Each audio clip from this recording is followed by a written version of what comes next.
God, you feel wonky today. What the hell happened? Oh my life, I don't know if I'm going to survive this video.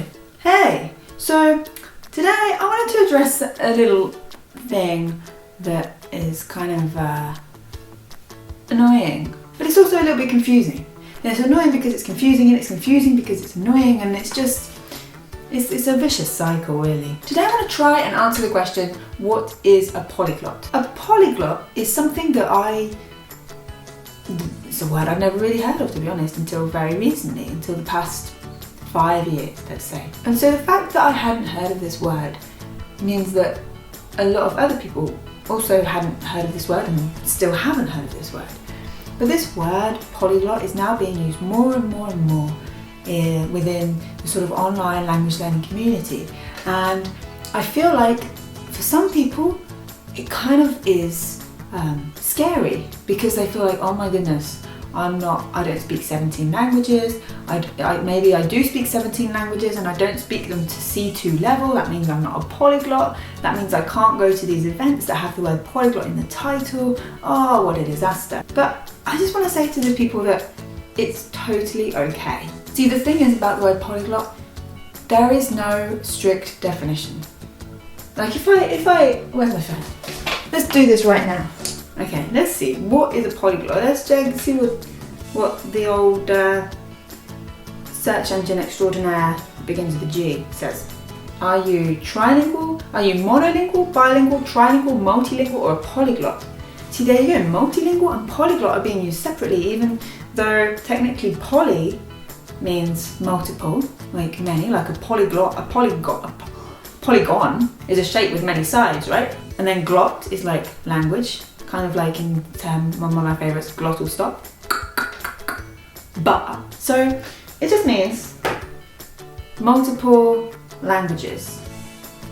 Okay, so it's not 4, 5, 6, 7, 17, 52, 103. It's not to A1, to A2, to B1, to C2, blah, blah, blah, to C2. There is no clear definition of what it takes to call yourself a polyglot. Now, I actually filmed a video a few months back, before I went to the Polyglot gathering this year in May in Berlin. And I filmed this video and I never actually edited it. In this video, basically, I was of the opinion that, you know, there is no clear definition, let's all calm down, let's not worry about specifically what a polyglot is. I actually kind of ended it by saying, but at the same time, I feel like it's saying, yes, I am I'm the best footballer you'll ever find. There was some kind of arrogance there, I felt. So I would never have called myself a polyglot. And then I went to the Polyglot gathering in Berlin. I know it's ironic, the name polyglot, and I said I wasn't, blah blah blah. But I went there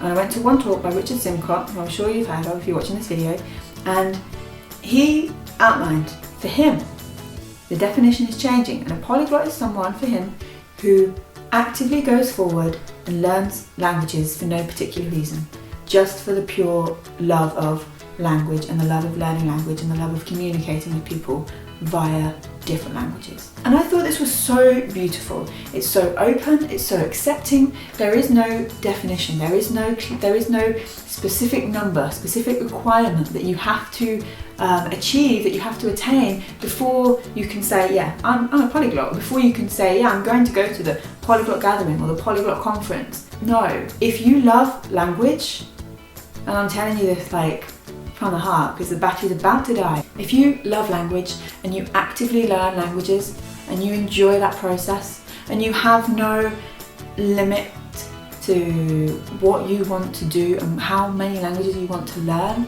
then you are a polyglot. And I think that that is now becoming the widely accepted definition, and it's something that I myself would like to believe.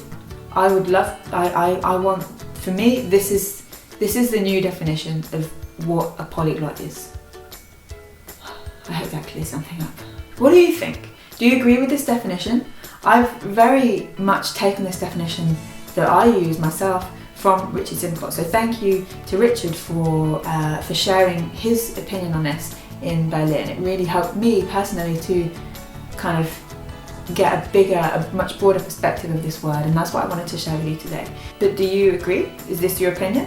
Let me know in the comments below. I'd love to get chatting with you about this and to know if you think, actually no, it should be a set number of languages, or it should be a set level, or whatever you think. Please just share in the comments. I'd love to hear some opinions on this. And as usual, if you enjoyed, please subscribe. I hope you enjoyed this video. I hope you found it useful, and I hope that it will inspire you to use the word polyglot more confidently, more comfortably, and to perhaps even attend a polyglot event. This isn't like a sponsored video from any of those events. I've been to 2 events myself, one polyglot gathering and one polyglot conference in the past year, and I love them both. The atmosphere is incredible. There's no competition, there's no like peacocking, if you like, of you know, well actually my badge says I speak 52 languages, so you know, come at me. There's none of that. It's just really friendly, really warm, really open, and just to share some time with people who share that same passion for language learning as you do is a real gem, and it's something that I think if you're watching this video you should probably take advantage of. Okay, thank you.